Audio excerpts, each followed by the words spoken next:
I traced my fingers along the silk fabric, feeling its perfect weight and drape. This would be the centerpiece of my new collection, if I could keep my brand alive long enough to show it. Miss Harrison? My assistant Kate poked her head into my studio. Your mother called again. They're expecting you for dinner at 7. I glanced at the clock. 6:30 p.m. Another carefully orchestrated family dinner at Marcus Wellington's mansion, where my stepfather would undoubtedly find new ways to belittle my dreams. Thank you, Kate. Could you make sure the lookbook photos are ready for tomorrow? And confirm our meeting with the influencer agency? Already done, she smiled, then hesitated. Are you sure about keeping the Paris plans quiet? Your family might be more supportive if they knew. I shook my head, carefully folding the silk. Marcus would only try to interfere. Better they think Isabella Harrison Designs is struggling. It makes tonight's performance more convincing. The truth was, my little boutique had outgrown its humble beginnings months ago. What started as a small atelier in Brooklyn had evolved into something much bigger, though I'd carefully hidden the evidence. Every time Marcus's spies reported back about my empty shop, I was actually meeting with luxury buyers in private showrooms. When he gloated about my amateur designs, major fashion editors were already fighting to feature them. But tonight, I needed to play the struggling designer one last time. The Wellington mansion loomed before me, all marble columns and old money arrogance. Marcus had bought it with my father's insurance money after marrying my mother, though he preferred everyone forget that detail. I smoothed my deliberately simple dress, one of my designs, but understated enough that Marcus wouldn't recognize it, and rang the bell. Darling, my mother answered, all perfect makeup and nervous energy. You're just in time. Marcus has big news. I bet he does, I thought, kissing her cheek. I'd heard whispers about his plan to launch his own luxury brand, building off his success in mass-market retail.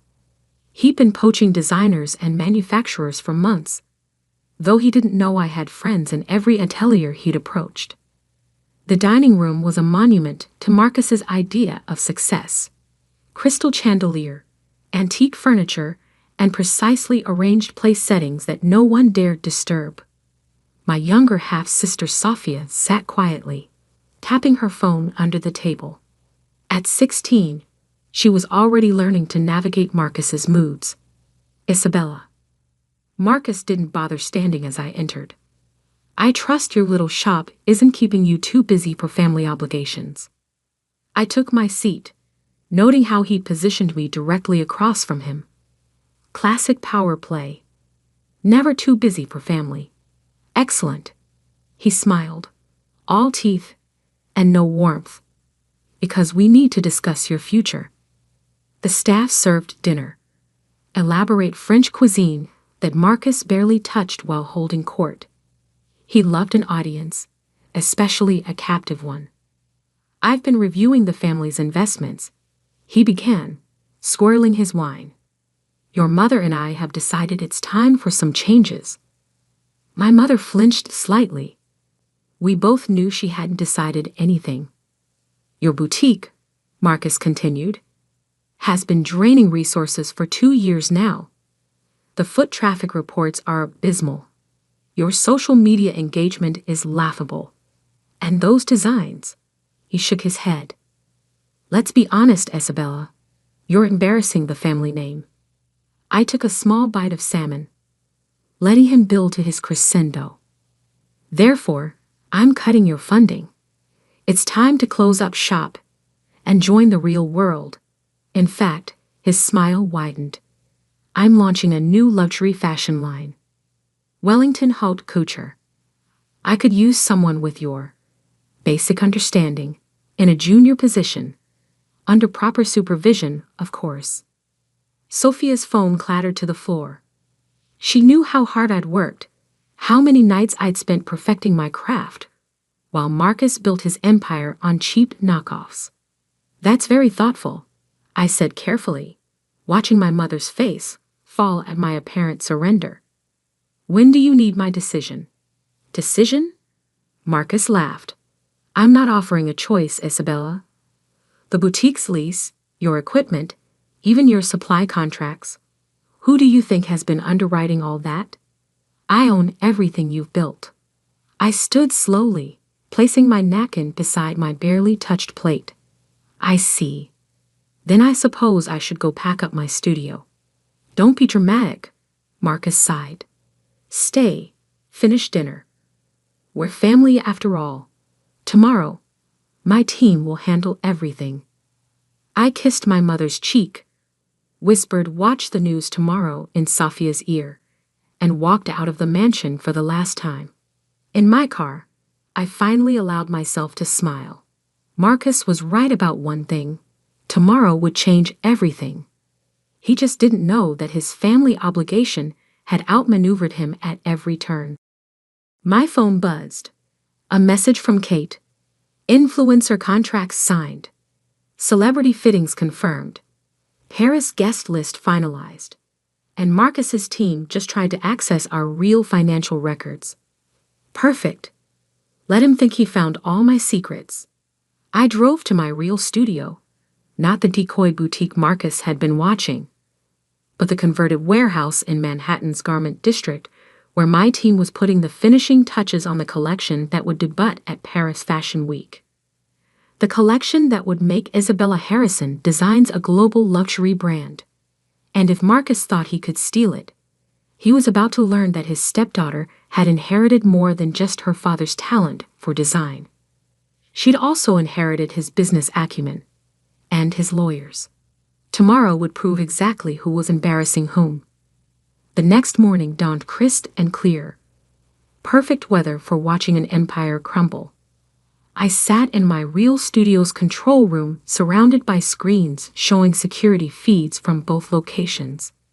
On one monitor, Marcus's acquisition team was breaking into my decoy boutique, smugly photographing the intentionally mediocre designs I'd left as bait. On another, celebrities were quietly entering my real studio through the private entrance. They found the fake financial records, Kate reported, watching the feed. And the secret notebook with the terrible sketches. How long until they realize none of the real equipment is there? She checked her watch. Given their competence level? Hours. But it won't matter by then. She was right. At exactly 9 a.m., my carefully orchestrated plan began unfolding across social media. First, Victoria Chen, Hollywood's newest A-list actress, posted a photo in one of my designs at her movie premiere. Obsessed with my at Isabella Harrison Designs gown. Can't wait to wear more at #Paris Fashion Week. 10 minutes later, pop superstar Jade Martinez shared a video of her final fitting in my studio. Isabella Harrison isn't just a designer, she's an artist. This collection is going to change fashion forever. By 9:30, my name was trending worldwide. My phone buzzed. Marcus. I let it go to voicemail, focusing instead on the real work ahead. In the main studio, 30 skilled artisans were putting final touches on the collection. Each piece represented months of innovation, combining traditional craftsmanship with cutting-edge technology.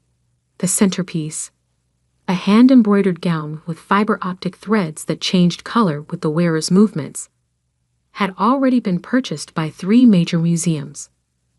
Miss Harrison, one of my seamstresses, called out. The Vogue team is here for the exclusive preview.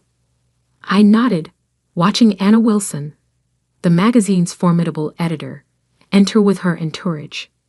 She'd been one of my earliest supporters, recognizing the potential in my designs long before the celebrities and influencers. Isabella, she air-kissed my cheeks. Darling, the buzz is extraordinary. And these pieces. She ran her hand along a jacket made of laboratory-grown crystal fabric. You've outdone yourself. Thank you, Anna. Though I suspect my stepfather might disagree. She smiled wickedly. Ah, yes, Marcus Wellington. I heard he's trying to launch his own luxury line. Knockoffs of last season's trends, I assume. Actually, I pulled up some designs on my tablet. These are his planned showpieces. Notice anything familiar? Anna's eyes narrowed as she swiped through the images. These are remarkably similar to your early sketches. The ones you showed me last year. The ones I deliberately leaked, you mean? I switched to another screen, showing trademark registrations and patent applications. Everything properly documented and dated, of course.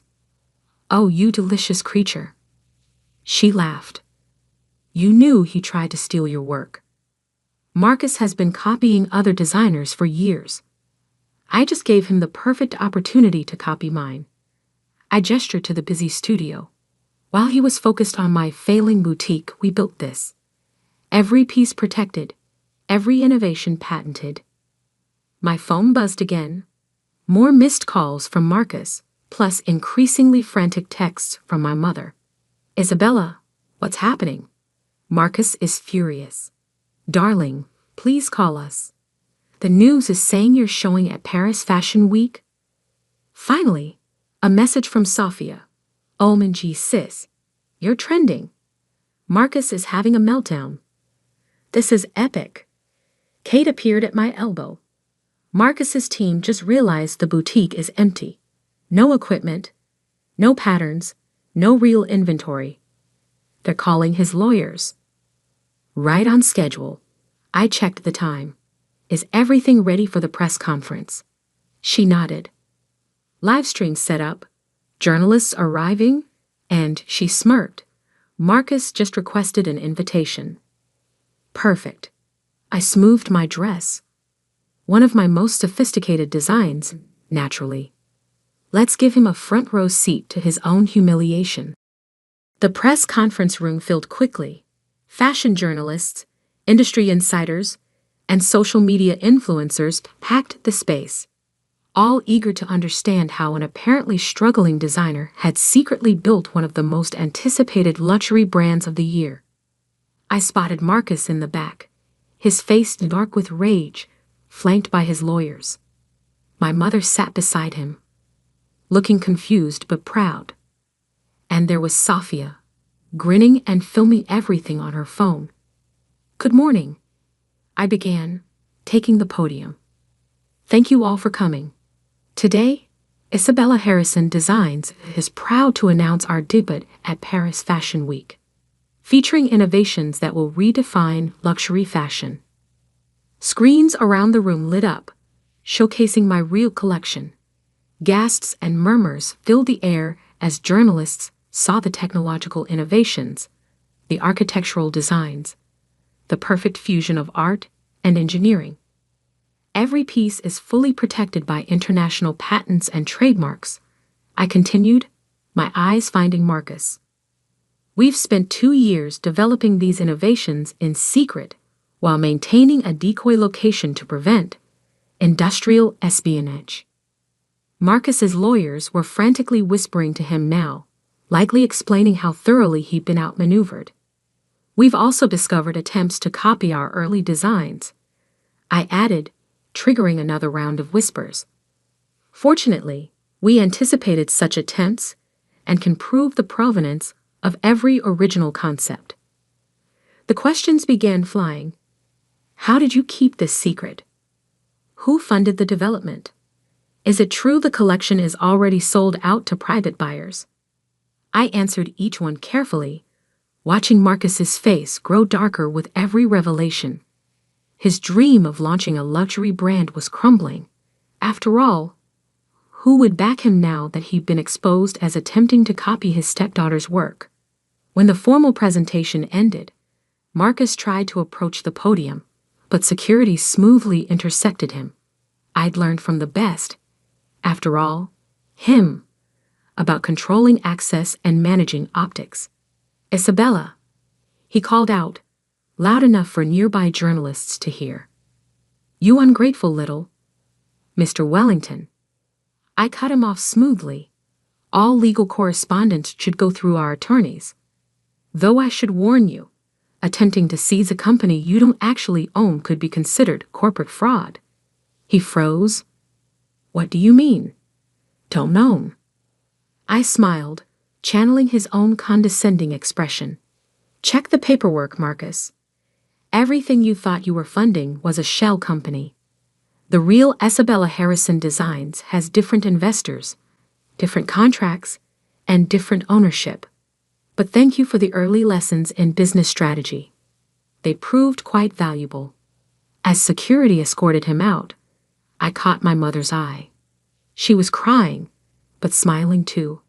Sophia ran up and hugged me, whispering, "That was amazing. Can I intern for you this summer?"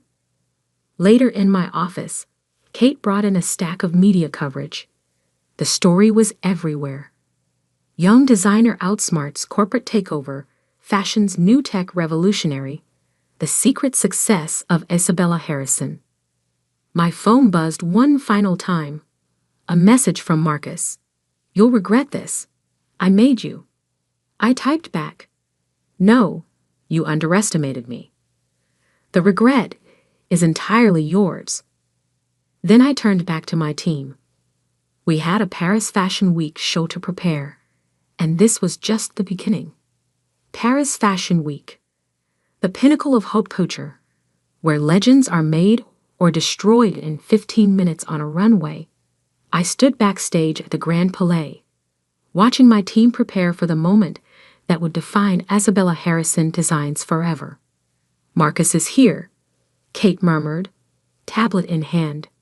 "Front row, with his lawyers. They filed another injunction this morning." I smiled, adjusting a model's collar. "How many does that make?" 6 in 3 weeks, all dismissed. Though he did manage to free some of your old accounts. "The empty ones," I confirmed. "How's Mom doing?" Kate glanced at her tablet. "She's in her seat. Sophia's with her. And the video you asked for is ready." The last 3 weeks had been a whirlwind of preparations and legal maneuvers. Marcus, desperate to salvage his reputation, had tried everything to stop my show. Each attempt had only generated more publicity, more interest, more proof that he was exactly what I'd painted him to be. A man who built his success by stealing from others. 5 minutes. The stage manager called out. I gathered my team.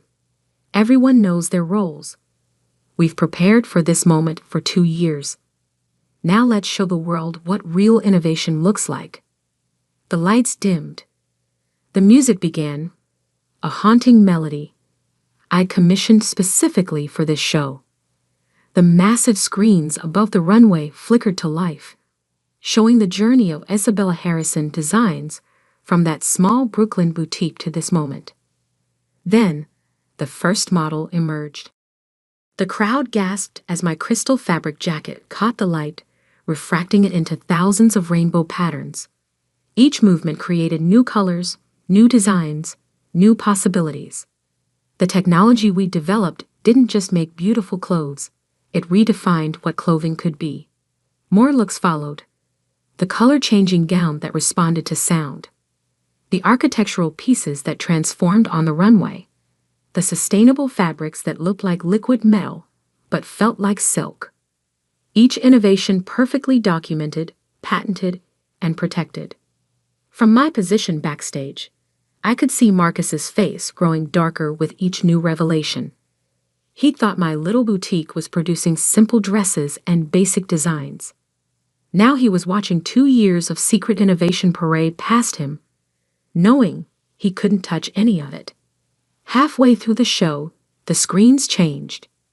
Now they showed correspondence, contracts, and designs, dated and documented evidence of every attempt Marcus had made to steal my work.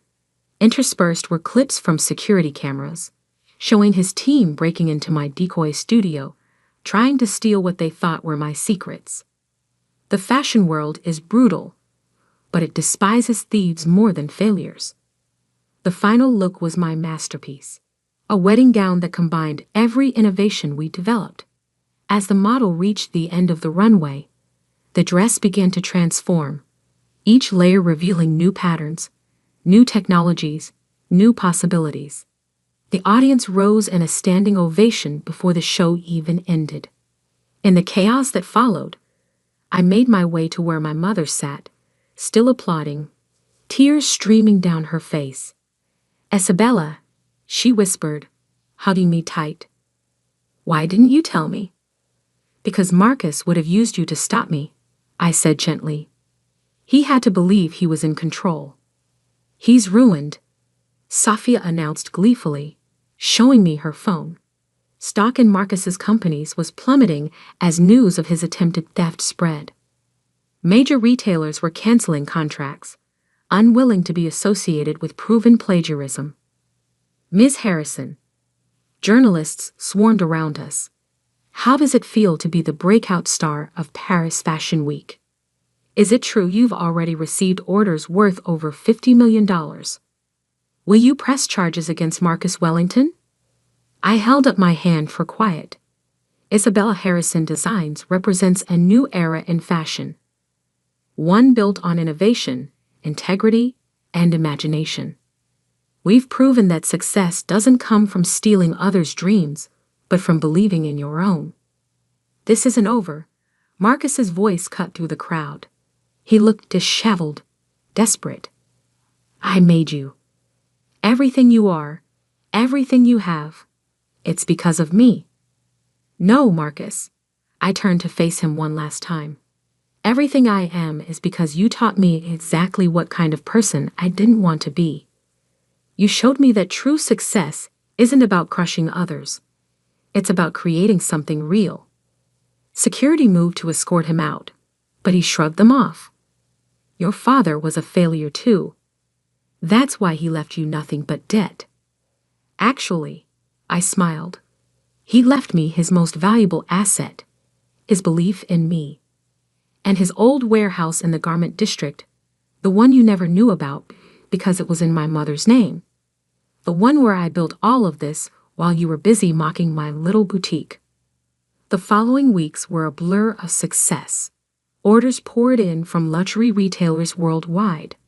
Our innovations were featured in technology magazines as well as fashion publications. 3 major museums requested pieces for their permanent collections. Marcus's empire crumbled as quickly as mine rose.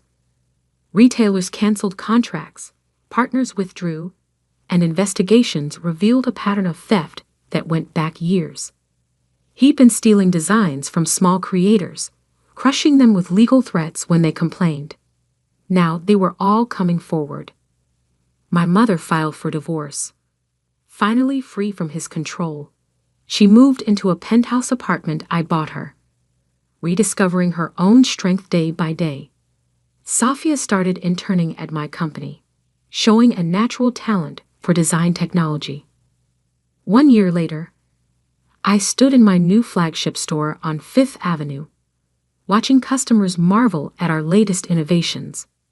The struggling boutique that Marcus had mocked was now a global luxury brand, known for pushing the boundaries of fashion and technology. My phone buzzed. A news alert. Marcus had been indicted for corporate fraud. His lawyers were negotiating a plea deal. "Ms. Harrison?" A young design student approached, clutching a portfolio. "Your story inspired me to pursue my dreams. Would you look at my work?" I smiled, remembering my own early dreams. "Of course. And please, call me Isabella." Later that night, in my office overlooking the city, I opened my father's old sketchbook. His final note was still there, written when he knew he was dying. "Success isn't about what others think of you. It's about staying true to your vision, even when no one else believes in it." I'd done more than that. I turned his vision into an empire, transformed his old warehouse into a fashion revolution, and proved that the best revenge isn't about destroying your enemies. It's about building something so magnificent that their attacks become irrelevant. Marcus had taught me one final lesson.